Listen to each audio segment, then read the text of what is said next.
Lazarus സത്യമല്ലാതെ ഒന്നും പറയുകയില്ല. അവൻ ഏഷ്ണി പറയുന്നവനല്ല. നീ അവനെ കണ്ടാൽ അവനെ നിനക്കിഷ്ടപ്പെടും. സൈമൺ മറുപടി പറയുന്നു. പ്രീശന്റെ വീട് കാണാറായി. പൊക്കം കുറവ്, എന്നാൽ വലുതും നല്ല ബലത്തിൽ പണിതിരിക്കുന്നതുമാണ്. ഒരു ഫലവൃക്ഷത്തോട്ടത്തിന്റെ മധ്യത്തിലാണ് വീട്. എന്നാൽ പഴങ്ങളൊന്നും ഇപ്പോഴില്ല. നാട്ടിൻ പുറത്തെ ഒരു നല്ല വീട്, പണക്കാരന്റെ വീട്, സുഖ സൗകര്യങ്ങളോട് കൂടിയുള്ള വീട്. പത്രോസ് സൈമൺ വിവരമറിയിക്കാൻ മുമ്പേ പോകുന്നു. ഡോറാസ് പുറത്തിറങ്ങി വരുന്നു. വൃദ്ധനായ മനുഷ്യൻ, ഒരു പിടിച്ചുപറിക്കാരന്റെ കഠിനത വ്യക്തമാക്കുന്ന പ്രകൃതം, പരിഹാസസ്ഫരിക്കുന്ന കണ്ണുകൾ, സർപ്പത്തിന്റെ വായ, ഒരു കള്ളപ്പുഞ്ചിരി, അധികവും നരച്ചിട്ടുള്ള താടിമീശ. ഈശോയെ മംഗളം മുറപ്രകാരം താഴ്മയുടെ അഭിവാദ്യം ചെയ്യുന്നു. ഈശോ സമാധാനം എന്ന് ആശംസിക്കുന്നില്ല. നിന്റെ അഭിവാദനം നിന്നിലേക്ക് തന്നെ തിരിച്ചു വരട്ടെ എന്നാണ് ഈശോ പ്രത്യുത്തരം നൽകുന്നത്.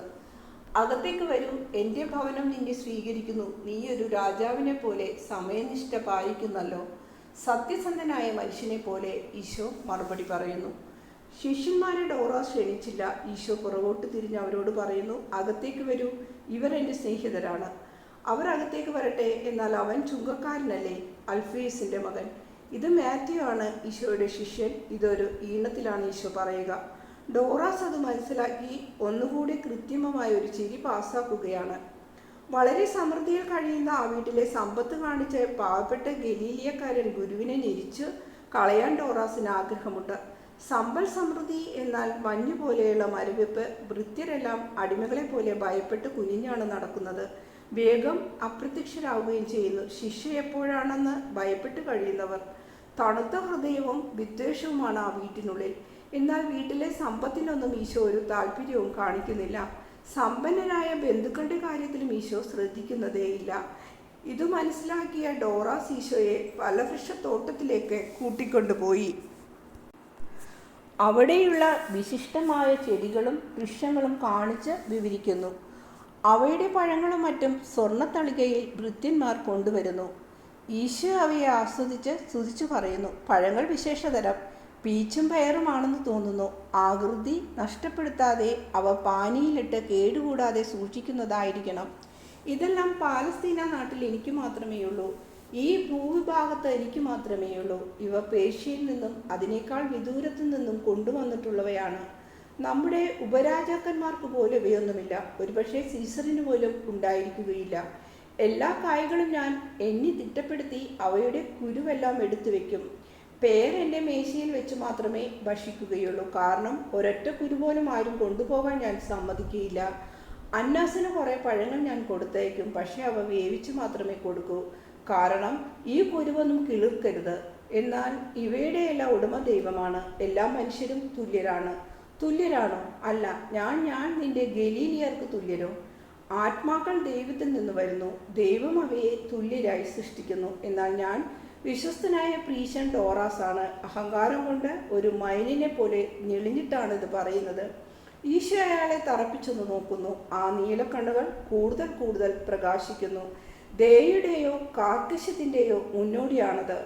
ഈശോയ്ക്ക് ഡോറാസിനേക്കാൾ പൊക്കം കൂടുതലുണ്ട്. വയലറ്റ് കലർന്ന ചുമന്ന മേലങ്കി ധരിച്ച് രാജകീയമായ മഹത്വത്തോടെ നിൽക്കുന്ന ഈശോയുടെ മുമ്പിൽ പൊക്കം കുറഞ്ഞ അല്പം കൂനുകൂടിയുള്ള വൃദ്ധനായ പ്രീശൻ വളരെ വീതിയുള്ളതും ധാരാളം തൊങ്ങലുകൾ പിടിപ്പിച്ചിട്ടുള്ളതുമായ വസ്ത്രം ധരിച്ചു നിൽക്കുന്നു. സ്വയം പുകഴ്ചയിൽ കുറേ സമയം കഴിച്ച ശേഷം ഡോറാസ് ചോദിക്കുന്നു, ഈശോ എന്തുകൊണ്ടാണ് ആ വേശ്യയുടെ സഹോദരൻ ലാസറിനെ എൻ്റെ പക്കലേക്ക് പറഞ്ഞയച്ചത്? പരിശുദ്ധ പ്രീശനായ ഡോറാസിൻ്റെ ഭവനത്തിലേക്ക്. ലാസർ നിന്റെ സ്നേഹിതനാണോ? അത് കൊള്ളുകയില്ല. അവൻ്റെ സഹോദരി വേശ്യയായതുകൊണ്ട് അവനെ ശപിച്ച് പുറന്തള്ളിയിരിക്കുകയാണെന്ന് അറിഞ്ഞുകൂടെ? എനിക്ക് ലാസറിനെയും അവൻ്റെ പ്രവൃത്തികളെയും അറിയാം. സത്യസന്ധനായ മനുഷ്യൻ. എന്നാൽ ആ വീടിൻ്റെ പാപം ലോകം ഓർമ്മിക്കുന്നു. അതിൻ്റെ കളങ്കം അതിൻ്റെ സ്നേഹിതരിലേക്കും പരക്കുന്നു. അങ്ങോട്ട് പോകരുത്. നീ എന്തുകൊണ്ടാണ് ഒരു പ്രീശനാകാത്തത്? നിനക്കിഷ്ടമുണ്ടെങ്കിൽ എനിക്ക് നല്ല സ്വാധീനമുണ്ട്. നീ ഒരു ഗലീലിയനാണെങ്കിലും ഞാൻ പറഞ്ഞത് നിന്നെ സ്വീകരിപ്പിക്കാം. സൻഹൃദിൻ എനിക്കെല്ലാം ചെയ്യാൻ കഴിയും. അന്നാസ് എൻ്റെ കയ്യിലാണ്. എൻ്റെ കുപ്പായത്തിൻ്റെ വിളുമ്പ് പോലെ എൻ്റെ കയ്യിലാണ്. അങ്ങനെ ആകുമ്പോൾ ആളുകൾക്ക് നിന്നെ കുറെ കൂടെ പേടിയുണ്ടാവും. സ്നേഹിക്കപ്പെടണമെന്ന് മാത്രമാണ് എൻ്റെ ആഗ്രഹം. ഞാൻ നിന്നെ സ്നേഹിക്കും. ഞാൻ നിന്നെ സ്നേഹിക്കുന്നുണ്ടെന്ന് നിനക്കിപ്പോൾ കാണാമല്ലോ. കാരണം നിന്റെ ആഗ്രഹത്തിന് വഴങ്ങി ഞാൻ യോനായെ നിനക്ക് വിട്ടുതരികയാണല്ലോ.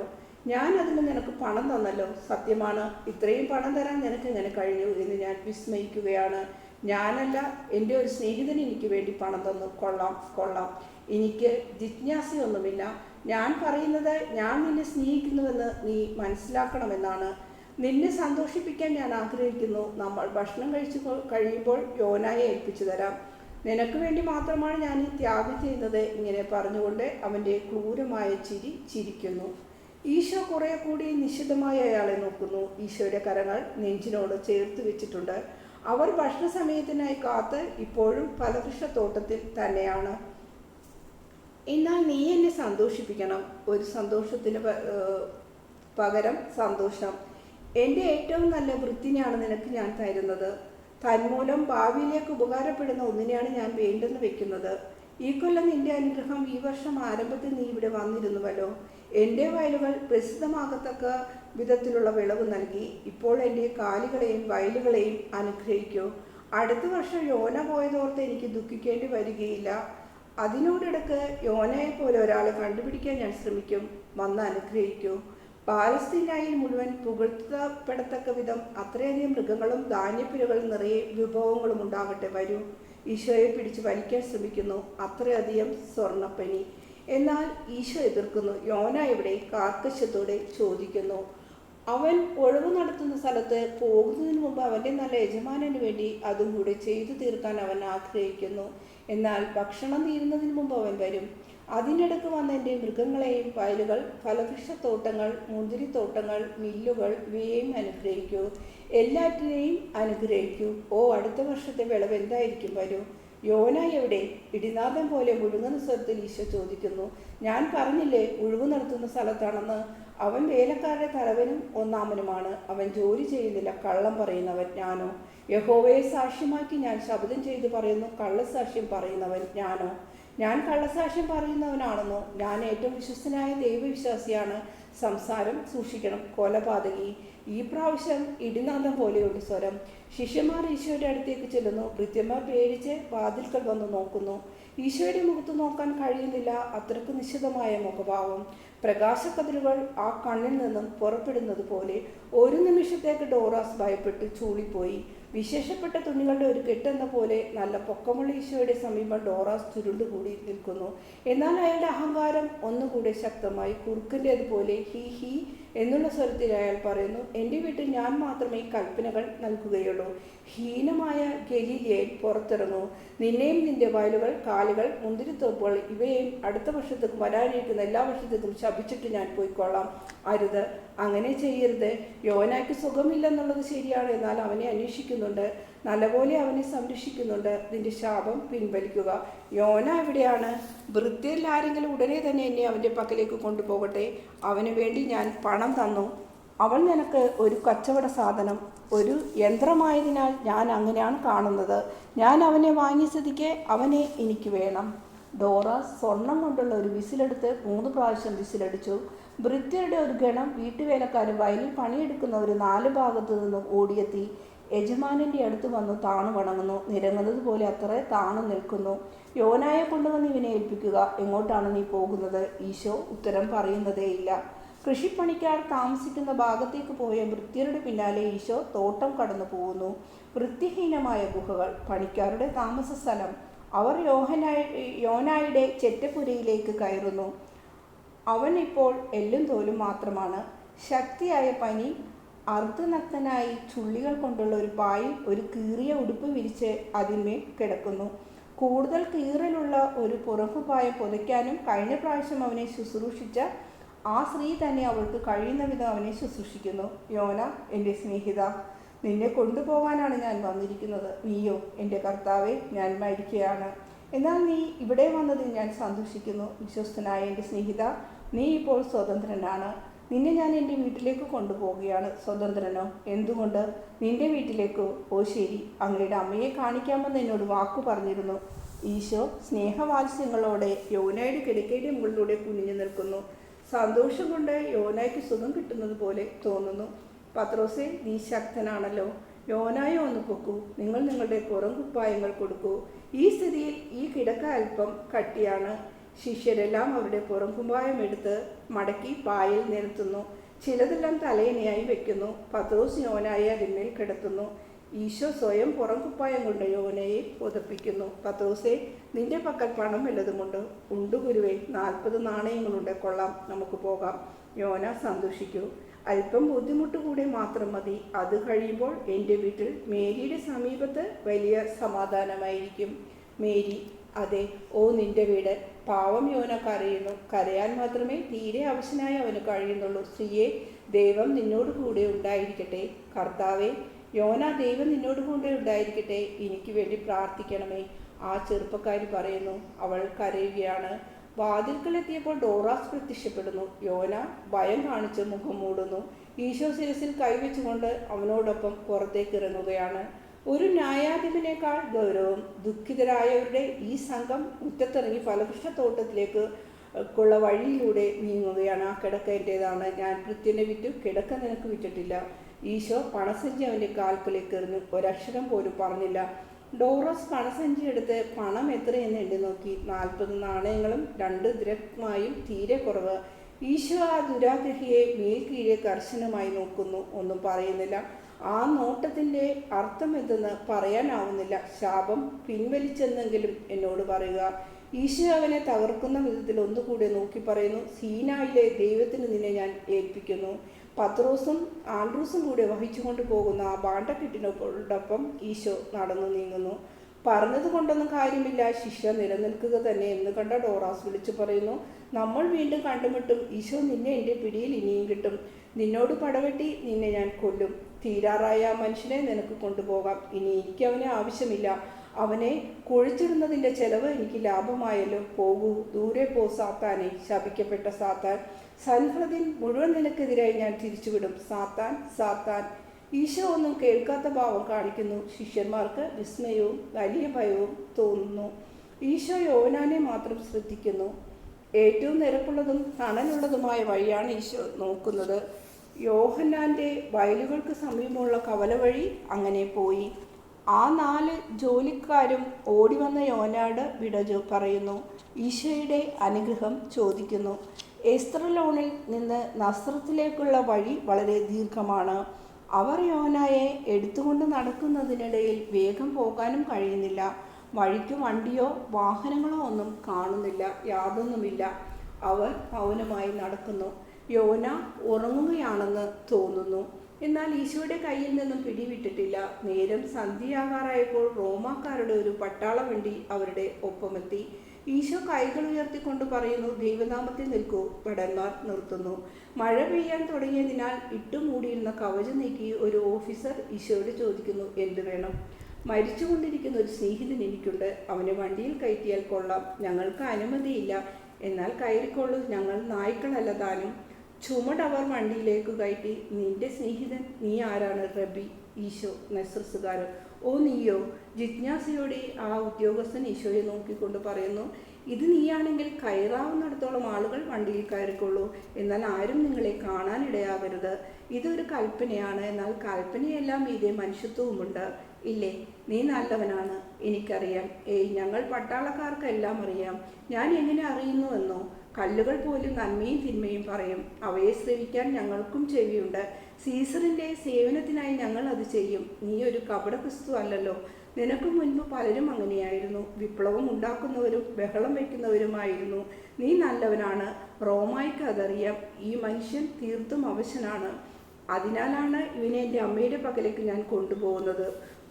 അധികം ശുശ്രൂഷിക്കേണ്ടി വരികയില്ല. അവന് അല്പം വീഞ്ഞു കൊടുക്കുക. അത് ഭക്ഷണം വെച്ചിരിക്കുന്ന സ്ഥലത്തുണ്ട്. അക്വില, കുതിരകളെ വേഗം ഓടിക്കൂ. കിൻഡ്രീഡ്സ്, എൻ്റെ വീതം തേനും വെണ്ണയും ഇങ്ങ് തരൂ. അത് അവന് നല്ലതാണ്. അവൻ ചുമക്കുന്നു. തേൻ കഴിക്കുന്നത് ചുമക്ക് നല്ലതായിരിക്കും. നീ നല്ലവനാണ്. അല്ല, പലരെയും പോലെ അത്ര ചീത്തയല്ല. നിന്നെ എൻ്റെ കൂടെ കുറച്ച് സമയം ചെലവഴിക്കാൻ കിട്ടിയതിൽ എനിക്ക് സന്തോഷമാണ്. ഇറ്റലിക്ക ലീജിയനിൽപ്പെട്ട എന്നെ പുബ്ലിയൂസ് കൊൻഡിലിയാനൂസിനെ ഓർക്കണമേ. ഞാൻ സീസേറിയയിലാണ് താമസിക്കുന്നത്. എന്നാൽ ഇപ്പോൾ ഇൻസ്പെക്ടർ ഡ്യൂട്ടിക്ക് ടൊളോമി എന്ന സ്ഥലത്തേക്ക് പോകുകയാണ്. നീ എൻ്റെ ശത്രുവല്ല. ഞാൻ ചീത്ത ആളുകളുടെ ശത്രുവാണ്, ഒരിക്കലും നല്ലവരുടെ ശത്രുവല്ല. എനിക്കും നല്ലവനാകാൻ ആഗ്രഹമുണ്ട്. എന്നോടൊന്ന് പറയൂ. പട്ടാൾക്കാരായ ഞങ്ങളോട് എന്താണ് അങ്ങേക്ക് പറയാനുള്ളത്? എല്ലാവരോടും ഒന്ന് മാത്രമേ പറയാനുള്ളൂ: നീതി, സത്യം, ഇന്ദ്രിയ നിഗ്രഹം, കാരുണ്യം. അവനവൻ്റെ ചുമതല ചെയ്യണം, അധികാരം ദുരുപയോഗിക്കരുത്. സൈന്യത്തിൻ്റെ പരിപരുത്ത ജീവിതത്തിനിടയിലും മാനുഷികത കാണിക്കണം. സത്യത്തെ അറിയാൻ ശ്രമിക്കണം, അതായത് ദൈവത്തെ. ഏകനും നിത്യനുമായ ദൈവത്തെ അറിയാൻ ശ്രമിക്കണം. ഈ അറിവില്ലെങ്കിൽ നമ്മുടെ പ്രവൃത്തികളിലൊന്നും കൃപാവരമുണ്ടായിരിക്കുകയില്ല, തൽഫലമായി നിത്യസമ്മാനവും ലഭിക്കുകയില്ല. എന്നാൽ ഞാൻ മരിക്കുമ്പോൾ ഞാൻ ചെയ്ത നന്മ കൊണ്ട് ഞാൻ എന്തു ചെയ്യും? സത്യദൈവത്തിലേക്ക് വന്നിട്ടുള്ളവർ അവർ ചെയ്ത നന്മകൾ അടുത്ത ജീവിതത്തിൽ കാണും. ഞാൻ വീണ്ടും ജനിക്കാൻ പോകുകയാണോ? ഞാനൊരു മജിസ്ട്രേറ്റോ ചക്രവർത്തിയോ ആയിത്തീരുമോ? ഇല്ല, നീ ദൈവത്തെ പോലെയാകും. നിത്യമായ ഭാഗ്യത്തിൽ സ്വർഗത്തിൽ ദൈവത്തോട് ചേർന്നിരിക്കും. എന്ത്? ഞാൻ ദേവന്മാരുടെ ഇടയിലോ ഒളിമ്പസിലോ? ദൈവങ്ങളില്ല, സത്യദൈവമേകനാണ്. ഞാൻ പ്രസംഗിക്കുന്നതായ ദൈവം നിന്നെ ശ്രവിക്കുന്നവൻ, നിന്റെ നന്മയെ നീ ആഗ്രഹിക്കുന്നതും കാണുന്നവൻ. അതെനിക്കിഷ്ടമാണ്. ഒരു പാവപ്പെട്ട അവിശ്വാസിയായ പട്ടാളക്കാരനെ കുറിച്ച് ദൈവത്തിന് വിചാരമുണ്ടാകുമെന്ന് ഞാൻ അറിഞ്ഞിരുന്നില്ല. പുബ്ലിയൂസേ, അവൻ നിന്നെ സൃഷ്ടിച്ചു, അതിനാൽ അവൻ നിന്നെ സ്നേഹിക്കുന്നു, നിന്നെ അവൻ്റെ കൂടെ വേണമെന്ന് ആഗ്രഹിക്കുകയും ചെയ്യുന്നു. ആയിക്കൊള്ളട്ടെ. എന്നാൽ ഒരുത്തരും ഞങ്ങളോട് ദൈവത്തെക്കുറിച്ച് സംസാരിക്കുന്നില്ല. ഞാൻ സെസേറിയയിലേക്ക് വരുന്നുണ്ട്, അപ്പോൾ നീ കേൾക്കും. ഓ ശരി, ഞാൻ നിന്റെ പ്രസംഗം കേൾക്കാൻ വരും. അതാ നസ്രസ്, നിനക്ക് കൂടുതൽ സേവനം ചെയ്യാൻ എനിക്ക് ആഗ്രഹമുണ്ട്. എന്നാൽ അവർ കണ്ടാൽ ഞാൻ ഇറങ്ങുകയാണ്. നിന്റെ കരുണയ്ക്ക് നിന്നെ ഞാൻ അനുഗ്രഹിക്കുന്നു. ഗുരുവേ, മംഗളം. പട്ടാളക്കാരാ, ദൈവമായ കർത്താവ് തന്നെ നിനക്ക് കാണിച്ചു തരട്ടെ. ദൈവം നിന്നോടുകൂടെ. അവരെല്ലാവരും വണ്ടിയിൽ നിന്നിറങ്ങി വീണ്ടും നടക്കുന്നു. ഒരു സ്വല്പസമയം കൂടെ കഴിഞ്ഞാൽ നിനക്ക് സ്വസ്ഥത കിട്ടും യോന. ഈശോ യോനയെ ധൈര്യപ്പെടുത്തുന്നു. യോന പുഞ്ചിരിക്കുന്നു. സന്ധ്യ ആകുന്നതോടെ യോന കൂടുതൽ ശാന്തനാകുന്നു. ഡോറാസിന്റെ അടുത്ത് നിന്ന് വളരെ ദൂരെയായി എന്ന് മനസ്സിലാക്കുന്നു. മേരിയെ വിവരമറിയിക്കാൻ ജോണും സഹോദരനും കൂടെ ഓടുന്നു. ഈ ചെറിയ ഗണം നസ്രസിൽ പ്രവേശിക്കുമ്പോൾ നേരം വളരെ സന്ധ്യയായി. വഴിയിലൊന്നും ഒരുത്തരുമില്ല. മേരി വാതിൽക്കൽ പുത്രനെ കാത്തു നിൽക്കുന്നു. അമ്മേ, ഇതാ യോന. അമ്മയുടെ കാരുണ്യത്തിൻ കീഴിൽ ഇവൻ അഭയം തേടുന്നു. അവൻ ഇവിടെ വെച്ച് തന്നെ പർദീസ അനുഭവിക്കാൻ തുടങ്ങട്ടെ. നിനക്ക് സന്തോഷമായില്ലേ യോന? സന്തോഷം. വളരെ അവശനാണെങ്കിലും ആനന്ദ പാരിവിശത്താൽ യോന മന്ത്രിക്കുന്നു. ജോസഫ് മരണം പ്രാപിച്ച ചെറിയ മുറിയിലേക്ക് യോനയെ കൊണ്ടുപോകുന്നു. നീ നിന്റെ അപ്പൻ്റെ കിടക്കയിലാണ് കിടക്കുന്നത്. ഇതാ ഇവിടെ എൻ്റെ അമ്മയുണ്ട്, ഞാനും ഇവിടെയുണ്ട്. നോക്കൂ, നസ്രസ് ഇപ്പോൾ ബെത്ലഹേമായിരിക്കുന്നു. നിന്നെ സ്നേഹിക്കുന്ന രണ്ടുപേരുടെ മധ്യേ നീയാണിപ്പോൾ ശിശുവായ ഈശോ. വിശ്വസ്തനായ ഭൃത്യനെന്ന നിലക്ക് ഇവരെയെല്ലാം നിന്നെ വണങ്ങുകയും ചെയ്യുന്നു. ദൈവദൂതന്മാരെ നിനക്ക് കാണാൻ കഴിയുന്നില്ല, എന്നാൽ നിന്റെ മുകളിൽ നിന്ന് ചിറകു വീശിക്കൊണ്ടവർ ക്രിസ്മസ് ഗാനങ്ങൾ പാടുകയാണ്. പാവം യോന നിമിഷം തോറും കൂടുതൽ അവശനായിക്കൊണ്ടിരിക്കുന്നു. ഈശോ തൻ്റെ കാരുണ്യം മുഴുവൻ അവൻ്റെ മേൽ വർഷിക്കുന്നു. ഇവിടെ വെച്ച് മരിക്കാനായി ഇത്രയും സമയം പിടിച്ചു നിന്നതുപോലെയുണ്ട്, എന്നാൽ സന്തോഷമുണ്ട്. അവൻ പുഞ്ചിരി തൂവുകയും ഈശോയുടെ കരങ്ങൾ ചുംബിക്കാൻ ശ്രമിക്കുകയും ചെയ്യുന്നു.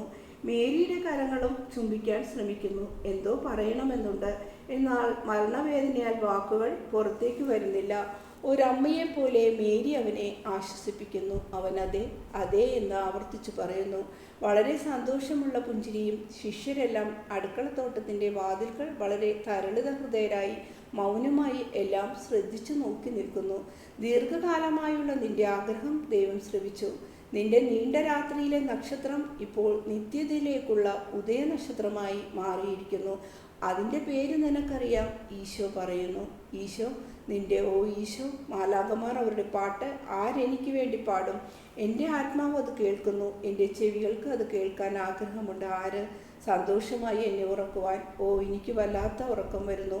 എന്തുമാത്രം ജോലി ഞാൻ ചെയ്തു, എന്തുമാത്രം കണ്ണീർ, എന്തെന്തു നിന്ദകൾ. ഡോറാസ്, ഞാൻ അയാളോട് ക്ഷമിക്കുന്നു. എന്നാൽ അയാളുടെ സ്വരം കേൾക്കാൻ ഞാൻ ആഗ്രഹിക്കുന്നില്ല, പക്ഷെ കേൾക്കുന്നു. അത് എൻ്റെ അടുത്ത് സാത്താൻ്റെ സ്വരം പോലെ തോന്നിക്കുന്നു. ഞാൻ മരിക്കുകയാണ്. ആ സ്വരം മൂടത്തക്ക വിധം സ്വർഗത്തിൽ നിന്ന് വന്ന വാക്കുകൾ ആരെന്നോട് പറയും? മേരി അവളുടെ താരാട്ടിൻ്റെ ഈണത്തിൽ മൃദുലമായി പാടുന്നു. അത്യുന്നതങ്ങളിൽ ദൈവത്തിന് സ്തുതിയും, ഇവിടെ ഭൂമിയിൽ മനുഷ്യർക്ക് സമാധാനവും. ഇത് മേരി 2-3 പ്രാവശ്യം ആവർത്തിക്കുന്നു. അത് കേൾക്കുമ്പോൾ യോന ശാന്തനാകുന്നു.